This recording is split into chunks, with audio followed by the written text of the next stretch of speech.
जय श्री राम जी महाराज की जय माता सीता की जय बजरंगबली महाराज की जय जय जय श्री श्री एक जड़प जय श्री नीम मुरली जी महाराज जी की जय नीम मुरली महाराज जी के नदी लीला में माधव बाबा जी श्री लीला से पहले लीला बताने जा रहे जो बाबा जी ने अपने भक्तों के साथ की थी। मतलब जो बाबा जी अपने भक्तों के साथ किया करते थे लीला। हाँ, तो कैंची में एक कमरा था जिसे मतलब लोग बाग ऑफिस बोलते थे और बाबा जी भी ऑफिस ही बोलते थे। बाबा जी का रूम था वो, मतलब बाबा जी का कमरा था और उसमें एक खिड़की लगी हुई थी। और खिड़की में जैसे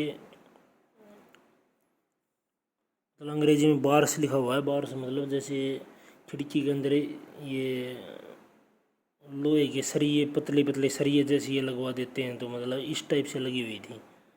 मतलब डिज़ाइन जिसे बोलते हैं आजकल। नहीं, पहले तो सिंपल सीधी सीधी वो लोहे वाली लगी होती थी, आजकल ये डिज़ाइन में लगी होती है। आजकल तो लगाते ही नहीं, आजकल तो सीधी मतलब शीशे की या फिर वैसे ही लगा देते हैं खुला डिज़ाइन। आजकल डिज़ाइन होता है तो बिल्कुल सिंपल छोटा होता है, कम कम लोहा लगे ताकि खर्चा कम लगे और बढ़िया दिखे, तो उस वैसा होता है आजकल।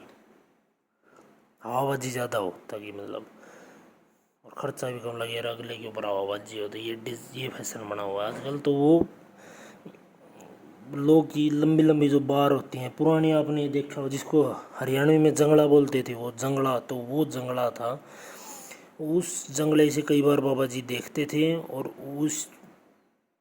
उसी में से बाबा जी बाहर भी आ जाते थे। तो बाबा जी जब खिड़की में से बाहर देखते थे तो मतलब ऐसे देखते थे जैसे कोई बंदर देख रहा हो। और जब बाबा जी अंदर आराम से बैठे होते और कोई देखता तो बाबा जी झट से खिड़की को बंद कर देते थे। जैसे ट्रेन में आपने कभी सफ़र किया हो, क्योंकि मैंने तो एरोप्लेन में तो कभी आज तक किया नहीं है सफ़र। अगर आपने ट्रेन में नहीं किया, एरोप्लेन में हमेशा करते हो तो मेरे को नहीं पता, मगर ट्रेन में अगर आपने किया हो तो वो शटर टाइप का होता है जिससे बाहर का कुछ नहीं दिखता। जब बारिश आती है तब उसे लगाते हैं, पता होगा। मतलब एक आधी बार ट्रेन में जाते हुए बारिश आती है जैसे, तो उसको लगा देते हैं फिर। तो वैसा शटर मतलब कुछ नहीं दिखता फिर अंदर का, तो वैसा शटर लगा देते थे बाबा जी।